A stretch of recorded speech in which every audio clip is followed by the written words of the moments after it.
Hai, Assalamualaikum. Saya Nazwa Alisa dari kelas X 5 SMA Al-Huda. Akan menjelaskan tentang peranan protista dalam kehidupan. Pengertian protista sebagai berikut. Protista adalah kelompok makhluk hidup peralihan. Terdapat organisme-organisme yang dulunya seperti tumbuhan, namun juga memiliki ciri sebagai jamur atau hewan. Protista dibagi menjadi 3 kelompok, yaitu protozoa, algae, dan kelompok mirip jamur. Jamur mikro tidak dikelompokkan pada kingdom fungi karena struktur tubuh dan cara reproduksinya berbeda. Jamur mikro memiliki cara reproduksi mirip fungi tapi struktur membran mirip gangga. Protista dikelompokkan menjadi 3, yaitu yang pertama protista mirip hewan atau disebut juga dengan protozoa, yang kedua protista mirip tumbuhan atau disebut juga dengan algae, yang ketiga protista mirip jamur. Dibedakan menjadi 2, yaitu jamur air dan jamur lendir. Berikut ini adalah contoh beserta peranan dari protista. Peranan yang menguntungkan dalam golongan protozoa. Yang pertama ada Entamoeba coli. Di dalam usus besar mamalia ikut berperan dalam proses pembusukan sisa makanan. Yang kedua Foraminifera, mempunyai kerangka luar dari zat kapur dan fosilnya dalam jumlah tertentu dapat membentuk endapan tanah Globigerina yang dapat digunakan sebagai petunjuk adanya minyak bumi.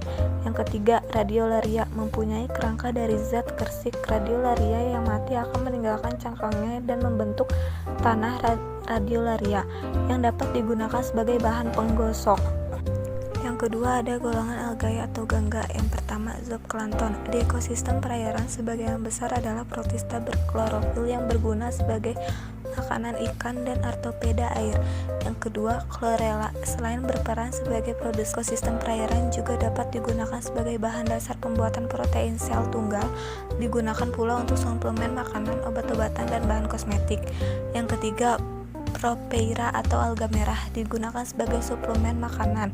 Yang keempat Rhoidemania plamata atau alga merah, digunakan sebagai sumber daya makanan. Yang kelima ada Macrocystis atau alga coklat, digunakan sebagai makanan suplemen untuk ternak karena kaya natrium, fosfor, nitrogen, dan kalsium. Yang keenam ada Euchema spinosum, Gladium gracilaria, digunakan sebagai bahan pembuatan agar-agar. Yang ketujuh ada Diatomae atau alga pirang, karena mengandung silika tanah di atom, digunakan sebagai penggosok, isolasi bahan dasar industri kaca, dan penyaringan bakteri. Yang kedua peranan yang merugikan golongan protozoa. Yang pertama ada Entamoeba histolytica, hidup di dalam liang usus manusia, menyebabkan kerusakan jaringan pada usus dan diare.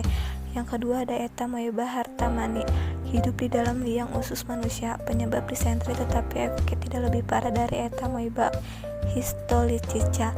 Yang ketiga ada Entamoeba gingivalis, hidup di dalam rongga mulut manusia, ada di sela gigi atau di leher gigi, tenggorokan, dan tonsil, tidak bersifat patogenik tetapi pemparahan terjadinya radang gusi. Yang keempat ada Leishmania dovani, menyebabkan penyakit kala azar pada manusia. Penderita biasanya demam berkepanjangan, hati dan limfas yang membesar, serta terjadi ulcus atau luka pada ususnya. Yang berikutnya adalah golongan protista mirip jamur. Yang pertama ada Saprolegnia yang bersifat parasit pada sisik dan insang ikan yang terluka. Yang kedua Pistoptora inventas yang menyebabkan penyakit lead blight pada kentang.